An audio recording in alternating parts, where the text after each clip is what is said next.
waxaa maanta guud ahaan baan laga ciidin magaalooyinka waaweyn ee waddankani South Africa ay badan yihiin Soomaali aad u fara badan sida magaalooyinka Cape Town, Johannesburg, Port Elizabeth iyo magaalooyin kale oo badan xilli guud ahaan ba caalamka laga ciidayo waxaana maanta ay u tahay maalin soon golaha ay ku mideysan yihiin muslimiinta waddankani South Africa hadal ka soo baxay ayaa lagu sheegay in soddonka bisha la dhameystirayo isla markaana maalinta Arbacada si wadajir loo ciidi doono inkastoo tani ay tahay mid sanad walba dhacda ayaa haddana waxay khilaaf yar ka dhex abuurtay Soomaalida ku nool waddankani South Africa iyar ayaa maanta afuran walow aysan dukan salaadii ciida halka inta badan Soomaalida ay sooman yihiin arintani ayaa waxa ka hadlay imaamka masjidka Ahlus Sunnah ee magaalada Cape Town Sheikh Abdullahi alhamdulillah salatu wassalamu ala rasulillah wa ba'du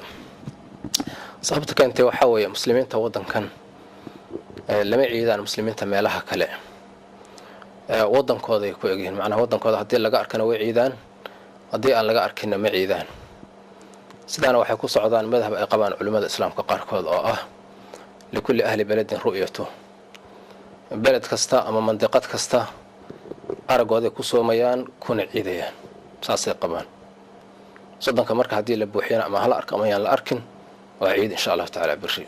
dhanka kale waxaa suuqyada magaalada Cape Town laga dareemayaa dhaqdhaqaaqyo ganacsi iyo diyaargarowgii ugu dambeeyay ee loogu jiro maalinta ciidda oo ay ka harsan tahay maalin qura caruur yar yar dhalinyaro iyo dad waaweyn ayaa buuxaafiyay wadooyinka magaalada Cape Town kuwa oo ku diyaargaroobaya maalinta ciidda isla markaana suuqyada ka iibsanaya agabka ciidda iyo macmacaanada kala duwan ee loogu talagalay maalinta ciidda dukaamada lagu iibiyo dharka iyo macmacaanada kala duwan iyo goobaha madax jarka ayaa mashquul ah waxaana buuxaafiyay dadweyne aad u fara badan oo doonaya inay ka faa'iideystaan waqtiga yar ee uga dhiman maalinta ciidda si kastaba ha ahaatee maalinta ciidda ayaa waxaa ka harsan maanta oo qura waxaana guud ahaanba caalamka maanta ay u tahay maalin ciid ah Abdullahi Qorshe